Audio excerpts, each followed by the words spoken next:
इस बार तो हमें कहने की भी जरूरत नहीं पड़ी। हाँ, एक बार फिर से शोर मचाते हुए all together for doctor Amit Dubey and Mrs Anu Dubey.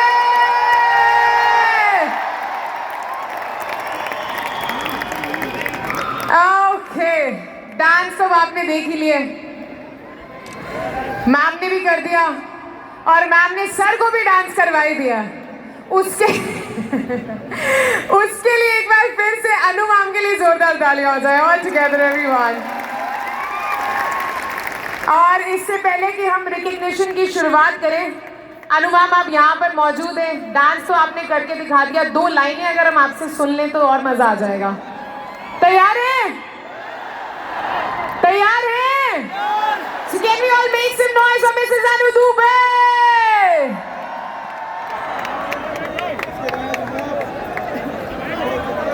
Hello, एक बार जोर करके बताइए कितना प्यार करते हैं आप लोग हमसे।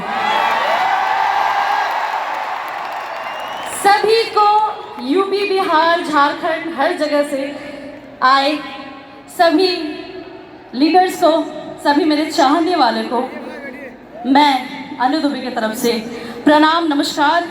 एक बार ताली बजा के आशीर्वाद दीजिए। Thank you.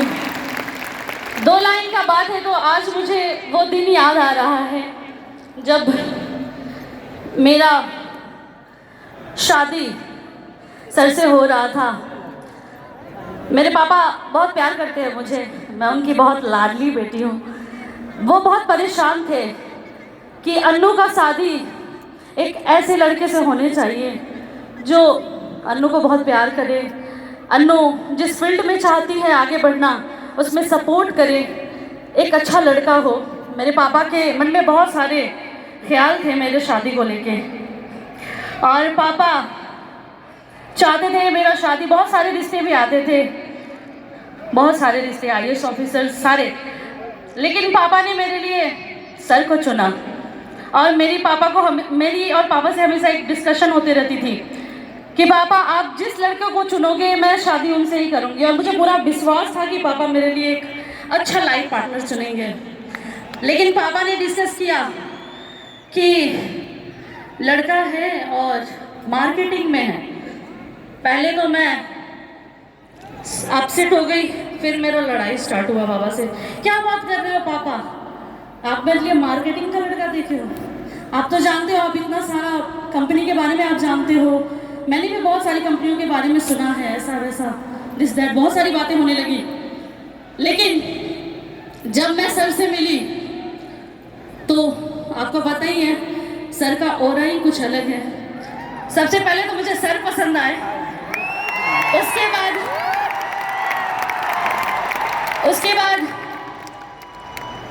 क्या बोले, कह रहे गाना तो गा दो मेरे लिए। गाऊंगी, गाना भी मैं आपके लिए गाऊंगी। And thank you to Asclepius Wellness जो आज मेरी लाइफ इतनी खूबसूरत हो गई है। मैं स्टार तो थी ही लेकिन सुपर स्टार वाला जिंदगी जी रही हूँ। Thank you to MD sir, thank you to Manipal sir, thank you to Shiv Kumar sir. आज आप लोगों ने मुझे अपना बेटा दिया है और आपका बेटा मुझे बहुत प्यार करता है। जितना कंपनी से प्यार करते हैं उतना अनु से भी प्यार करते हैं। और गाने के लिए बोला तो 2 लाइन मैं कहना चाहूँगी एस्क्लेपियस वेलनेस के सभी लीडर्स की वाइफ से कि अगर आप सपोर्ट करोगे तो कंपनी के हर लीडर एम्बेसडर, रॉयल एम्बेसडर और ब्रांड एम्बेसडर होंगे। और आपके लिए हमेशा गुड मॉर्निंग कही के जगावेला हो, अबे डे पचाए पियावेला हो, किचन में रोटी बनाई ले हम, संगे संगे सब्जी बनावेला हो। अनाज करो तानी अपना पति पर कि ससुरा में सखी सैया सबर का हमके रखे तो रहती पर। Thank you.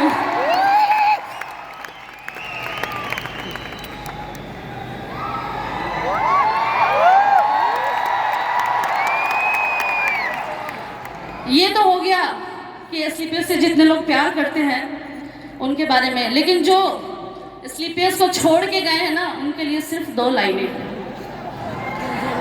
तुम मेरे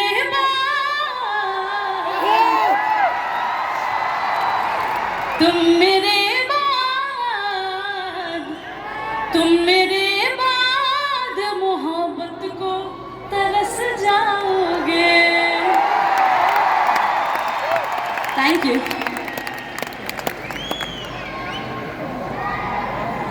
Well, that was really beautiful. एक बार जोरदार ताली आ जाए तो मिसेस अनु दुबे। और क्योंकि हमारे बीच में आज के सुपरस्टार, आज के हीरो डॉक्टर अमित दुबे जी यहाँ पर मौजूद हैं, तो आइए अब बिना वक्त ज़ायर करे जल्दी से हम अपने दिग्गजों को यहाँ पर बुलाते हैं। And let's begin with the recognition. So I request the crown ambassador doctor Shiv Kumar ji, our crown ambassador Mr. Mahipal Singh ji, our company CEO, our MD sir Dr. Sanjeev Kumar ji, to please join us, and let's begin with the recognition of the new royal ambassador Dr. Amit Dubey.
तो आइए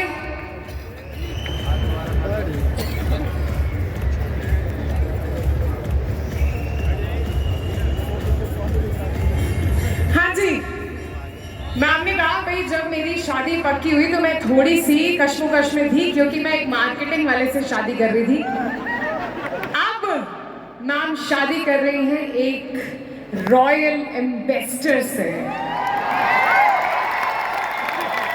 यहाँ royal ambassador है और यहाँ उनकी पूरी royalty मौजूद है। हाँ, so I just request all the baratis, are we ready? और आइए इस शुभ विवाह की शुरुआत करते हुए आपसे रिक्वेस्ट करती हूँ मैम इस खूबसूरत सी रस्म की शुरुआत करें। Can we have some music please? Let's do this.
जिसकी अमाउंट है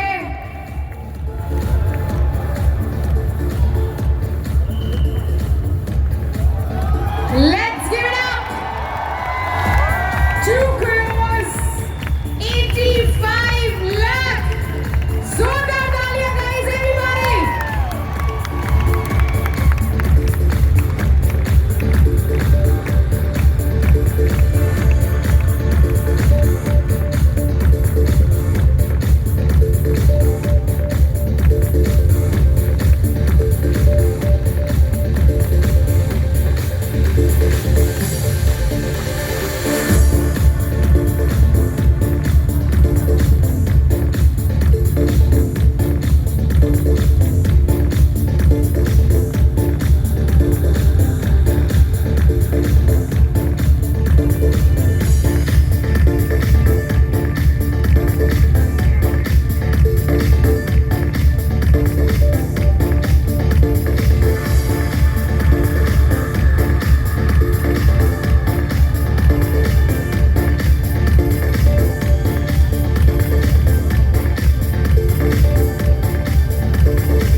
चेक आप देख चुके हैं और एक बार फिर से मैं जानना चाहूंगी कि यहाँ पे अमित सर के तो मुझे पता है सारे ही फैंस मौजूद हैं। अनु मैम के कितने फैंस हैं यहाँ पे? और अनु मैम के चेहरे पे जो खुशी मुझे दिख रही है चेक देखने के बाद, उसके बाद मैं चाहूंगी कि एक गाना तो और होना चाहिए। कितने लोग चाहते हैं? पर अनु मैम की एक शर्त आई है, वो शर्त ये है कि वो गाना तभी गाएंगे जब आप लोग साथ में डांस करेंगे। तो एक बार वहीं पर खड़े हो जाए ऑल टुगेदर एवरीवन, जितने भी फैंस हैं अनु मैम के, एवरीवन प्लीज स्टैंड अप। इस खुशी में मैम एक गाना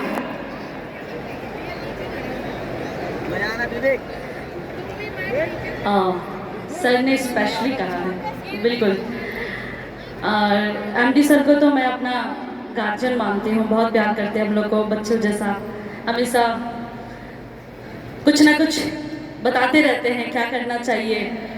मुझे भी गाइड करते हैं, बेटा तुम ऐसे करो, ये गाओ, ऐसा होना चाहिए तुम्हारा।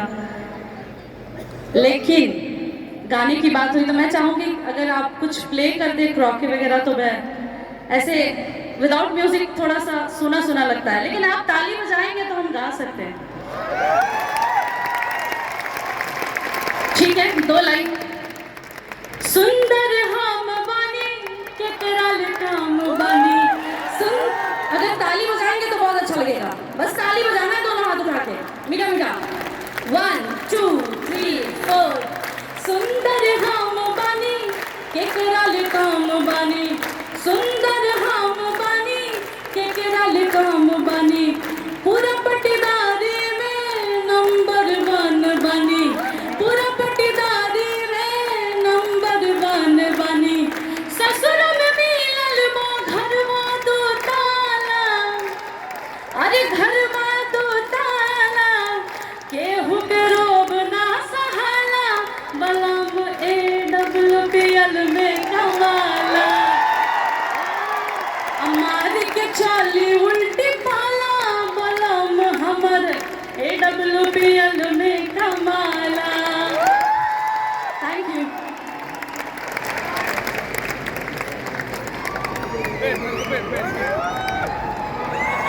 Thank you so much, ma'am. Do we have any other track? चलिए इसी के साथ एक बार फिर से अनु मैम के लिए जोरदार तालियां हो जाए ऑल टुगेदर। और अनु मैम आपसे हम रिक्वेस्ट करते हैं कि आप प्लीज बैठ जाएं और अब वक्त है सुनने का हमारे रॉयल एम्बेसडर को। आप लोग तैयार हैं? पक्का? तो एक बार फिर से दोनों हाथ ऊपर, जोरदार तालियां for the new royal ambassador. Give it up for doctor Amit Dubey.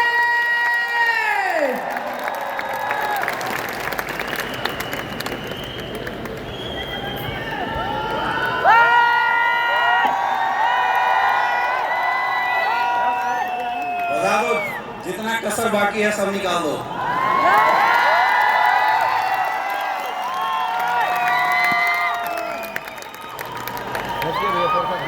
माहौल बनना चाहिए। Thank you, thank you. दोस्तों नमस्कार। नमस्कार सर। नमस्कार हिंदुस्तान। नमस्कार इंडिया। नमस्कार। नमस्कार SLPS। नमस्कार। दोस्तों कुछ भी कहने से पहले, कुछ भी बात आगे बताने से पहले मैं सबसे पहले उस परम पिता परमेश्वर को धन्यवाद देना चाहूँगा जिन्होंने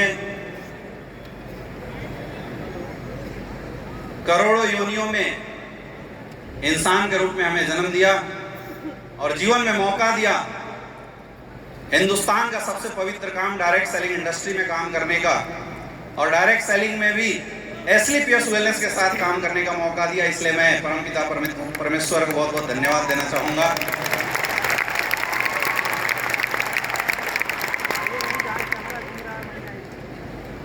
मैं अपने माता पिता को बहुत बहुत धन्यवाद देना चाहूँगा जिन्होंने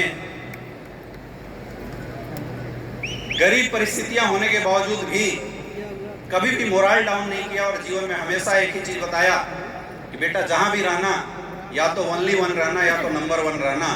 और मुझे लगता है शायद वो सीख आज यहाँ तक लेकर आई है। मैं उनको बहुत बहुत धन्यवाद देना चाहूँगा। ये जो सफ़र आप देख रहे हैं मेरे दोस्त, ये अमित दुबे जो कभी उस भीड़ का कोने का एक हिस्सा हुआ करता था, आज अगर वहाँ से रॉयल एम्बेसडर तक का अगर सफ़र पूरा हुआ है तो इसमें सबसे बड़ा रोल अगर किसी इंसान का है तो उस इंसान का है जिन्होंने ऐसा प्लेटफॉर्म बनाया, जिन्होंने एक ऐसी शानदार प्लेटफॉर्म बनाई जिसने एक साधारण किसान के लड़के को जीरो से उठ के करोड़ों के सफर तक लाके पहुंचा दिया। मैं सबसे ज़्यादा धन्यवाद देना चाहूँगा हम सबके महागुरु SLPS वेलनेस के रचयिता, हमारे मार्गदर्शक, हमारे मेंटर्स गुरुदेव संजीव सर का, जिनके मार्गदर्शन की बदौलत कभी गुमराह था मैं और आज उस गुमनामी से निकल के एक रॉयल एम्बेसडर तक इस सफ़र को अगर प्राप्त किया मेरे दोस्त, मैं बोलता हूँ इसमें हमारा 1% भी कोई रोल नहीं है। मैं तो मात्र करता हूँ। आपने गुरुजी नहीं बताया होता, आपने अगर शायद मार्गदर्शक नहीं दिया होता तो शायद इस मुकाम पे नहीं पहुँचे। बहुत बहुत धन्यवाद गुरुदेव। मैं कोटि कोटि प्रणाम करता हूँ आपको। मैं धन्यवाद देना चाहूँगा हमारे महागुरु महिपाल सर का, जिनके पल पल के मेंटरशिप, मतलब मैंने जीवन में ऐसा इंसान कभी नहीं देखा। आप जीवन में कितना भी फ्रस्ट्रेशन में रहो, कितने भी आपके लाइफ में बिगड़ कंडीशन सिचुएशन आ जाए, अगर गुरुजी ना मिले इनकी फोटो देख लेना, हमेशा मुस्कुराते हुए नजर आती है। आया ना? मैं हमेशा बोलता हूँ कि शायद बिरले लोग ऐसे होते हैं, मुझे तो आज तक ऐसे नहीं मिले, जिनके सामने जाने से इंसान का फ्रस्ट्रेशन खत्म हो जाता है। जब हम लोग, याद है कि जब छोटे लेवल पे थे तो कभी परेशान होते थे तो एक दो बार मैं गलती से गुरुजी के पास पहुंच गया और मैं माइंड में लेके गया इतनी बड़ी समस्या, और वहां पास जाते जाते समस्या कब छोटी हो गई, मुंह से आवाज ही नहीं निकला कि कोई समस्या था। तो गुरुजी का पल पल हाथ रहा है गार्जियन के जैसा। गुरुदेव बहुत बहुत धन्यवाद, क्योंकि आपने जब भी हम गिरे आपने उठाने की कोशिश करी और सफल मार्ग दिशा निर्देश दिया, जिसकी वजह से आज हजारों लोगों की जिंदगी बदल रही है, लाखों लोग जिंदगी बदलने की राह पे आगे बढ़ रहे हैं। बहुत बहुत धन्यवाद गुरुदेव। और सबसे ज्यादा धन्यवाद उस इंसान का, शायद अगर वो इंसान इस इंडस्ट्री में मुझे ना मिले होते तो मैं बीच में ही इस इंडस्ट्री को छोड़ के कहीं जाने वाला था। जिन्होंने न सिर्फ एक मेंटर के जैसा बल्कि एक बड़े भाई जैसा पल पल गाइड किया, जहां जरूरत पड़ी एडवाइस हमें किया। और मैं तो एक चीज शुरू से जानता हूं और मेरे अंदर ये शुरू से ही कॉन्फिडेंस है कि अगर गुरुदेव शिव कुमार सर का हाथ हमारे साथ है तो दुनिया की कोई ताकत हरा नहीं सकता हमें। थैंक यू गुरुदेव, आप हमारे कॉन्फिडेंस हैं, आप हमारे हमारे लिए वो प्राउड हैं कि आपका हाथ अगर सर पे बना रहता है, आप दिखो ना दिखो, बस एहसास होता है तो अपन तो झंडा गाड़ देंगे पूरे हिंदुस्तान के अंदर। बहुत बहुत धन्यवाद दोस्तों। माई सेल्फ अमित दुबे और मैं बेसिकली बिलोंग करता हूँ झारखंड से। झारखंड का एक छोटा सा गांव पलामू डिस्ट्रिक्ट के अंदर बसना गांव है, मैं वहीं से बिलोंग करता हूँ। जब आज से 10 साल 11 साल पीछे जाके देखते हैं तो ये सफर बड़ा ही अजीब था। आज मैं बड़ा भावुक हूँ इस भीड़ को देख के, इस मोमेंट को देखते। जब हम एंट्री कर रहे थे तो मैं ये महसूस कर रहा था कि क्या सोच के शुरुआत करी थी। ये जितने भी फ्रंट लाइन के लीडर्स बैठे हुए हैं, ये लोग जानते हैं कि क्या कंडीशन थी, क्या सिचुएशन थी। मेरा जन्म गांव में हुआ, पिताजी एक किसान थे। घर की इनकम बहुत अच्छी नहीं थी, तो पिताजी बचपन से ही बोलते थे कि बेटा तू बड़ा लड़का है, तेरे ऊपर सबसे ज्यादा जिम्मेवारी है। अब मैं तो परिवार के उलझनों में उलझ के कोई बहुत बड़ा नहीं कर पाया, लेकिन तुझे कुछ बड़ा करना है। अब पिताजी को भी नहीं पता था क्या बड़ा करना है, मुझे भी नहीं पता था। तो मैंने बचपन में ही पूछा कि बड़ा कैसे होता है, तो पिताजी ने बोला बेटा अगर पढ़ने में तू अच्छा निकल जाए तो शायद जीवन में कुछ बड़ा हो सकता है। और ये बात मैं फर्स्ट क्लास में शायद था उस समय, मेरे दिमाग में घर कर गई और मैंने दिमाग में ठान लिया कि मुझे अगर इस नर्क भरी लाइफ से, गरीबी भरी लाइफ से बाहर निकलना है तो पढ़ाई बहुत अच्छी करनी पड़ेगी। हाँ, मेरे खानदान के लोग बहुत अच्छे पोजीशन पे थे, मेरे जानने वाले लोग बहुत अच्छे पोजीशन पे थे, लेकिन मैं ये बताना चाहूँगा कि जब इंसान के घर में गरीबी होती है ना मेरे दोस्त, तो अपने भी दूरी बना लेते हैं, और जब पैसा आता है तो दूर के रिश्तेदार भी अपने बनने लग जाते हैं। यस, ये बातें मैं बहुत बचपन से महसूस कर रहा था और मैं ये सोच रहा था कि मेरे जितने भी दूर के रिश्तेदार हैं मेरे अपने बने। अब उसके लिए उपाय क्या है? अपनी एजुकेशन अच्छी करनी पड़ेगी। तो मैंने पढ़ाई दबा के किया, मैंने अपनी एजुकेशन पे फुल फोकस किया और मेरा रिकॉर्ड था कि पहला क्लास से लेके आज तक मैं जिस क्लास में बैठा हूं कभी सेकंड नहीं आया हूं, हमेशा फर्स्ट डिवीजन से आया हूं शुरू से लेकर। मुझे भी नहीं पता था आगे क्या होगा, क्योंकि एक गरीब परिवार, एक मिडिल क्लास परिवार के बच्चे बचपन से ही 3-4 ऑप्शन मार के चलते हैं ताकि ये ना पड़े तो वो आ जाए, जिंदगी के में मुंह की खानी ना पड़े। ऑप्शन बहुत सारे लेके चलते हैं। इसलिए मैंने एजुकेशन को बहुत स्ट्रॉन्ग किया। 95%, 98% मेरी ऐसी एजुकेशन बहुत अच्छी रही थी। जब 8, 9, 10th क्लास में पहुंचे और चूज करना था कैरियर क्या चूज करे, मुझे याद है मैं नवोदय विद्यालय से पढ़ा हुआ हूँ।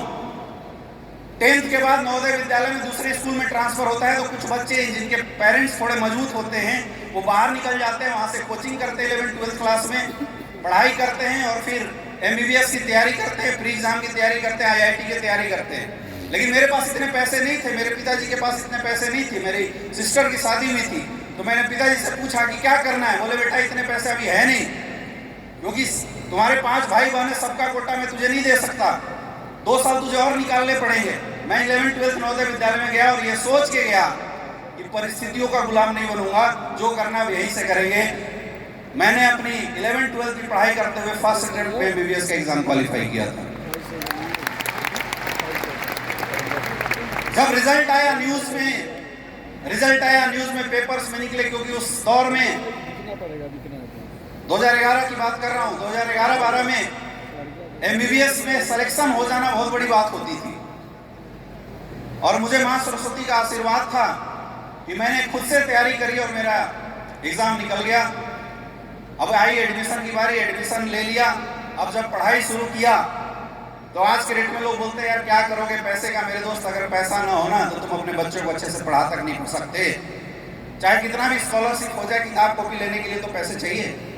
हम लोग लाइब्रेरी का सहारा लिया करते थे, लाइब्रेरी में जाते थे, रात भर बैठ के सिलेबस निकालते थे, अपने होमवर्क कंप्लीट किया करते थे। ये सिचुएशन थी उस समय। लेकिन पता नहीं क्या था, परमात्मा को कुछ और ही मंजूर था। एक अनजान इंसान के माध्यम से ये डायरेक्ट सेलिंग इंडस्ट्री मेरी लाइफ में आई। अब इसको हम डेस्टिनेशन बोल सकते हैं कि शायद परमात्मा मेरे से करवाना कुछ और चाहता था, मैं रास्ता कुछ और चूज कर लिया था। ये इंडस्ट्री मेरी लाइफ में आई। जब इंसान पहली बार मेरे पास इस इंडस्ट्री का प्लान लेके आया तो मैंने उसे बड़ा लताड़ा था, क्योंकि अपने अंदर ईगो था। पढ़े लिखे लोगों के अंदर एक बहुत बड़ा ईगो होता है कि मैं तो सेटल हूँ, मुझे क्या जरूरत है। तो मेरे अंदर भी ऐसा एक ईगो था, मैंने उसको बड़ा लताड़ा। लेकिन चूंकि वो थोड़ा अपना करीबी था, उसने बताया कि कुछ नहीं करना है, लोगों को केवल जोड़ना है, और एक बार 10,000 का टीम बना दोगे तो 2 लाख रुपए हफ्ता, 8 लाख रुपए महीना फिक्स हो जाएंगे। मैं बच्चा था, गुमराह हो गया, करते ही है नेटवर्कर। मुझे लगा यार बात तो सही है, 5 साल में MBBS करेंगे, तब तक लपेट चपेट के वो बताते ना, एक साल में 10 के 100, फिर 1,000, फिर 10,000।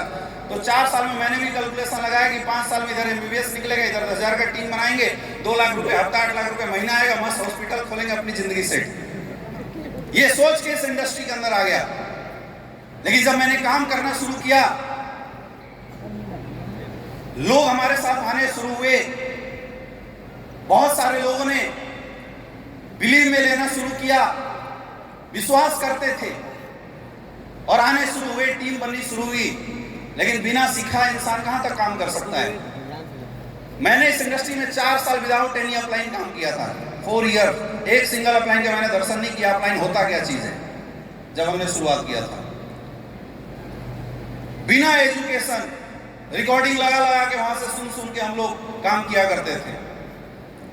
टीम बनाते थे, टीम खत्म हो जाती थी, टीम बनाते थे, टीम खत्म हो जाती थी। कोई नॉलेज नहीं था।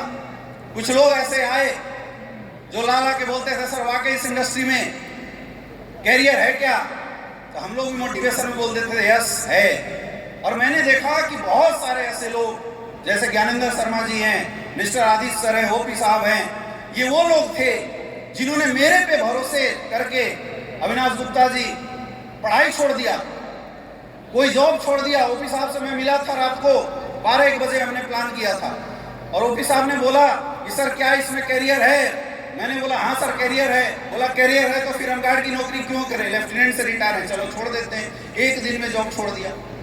ऐसे बहुत सारे लोग आने लगे जो अपनी नौकरी छोड़ के, अपनी पढ़ाई छोड़ के हमारे साथ फुल टाइम काम करने के लिए तैयार होने लगे।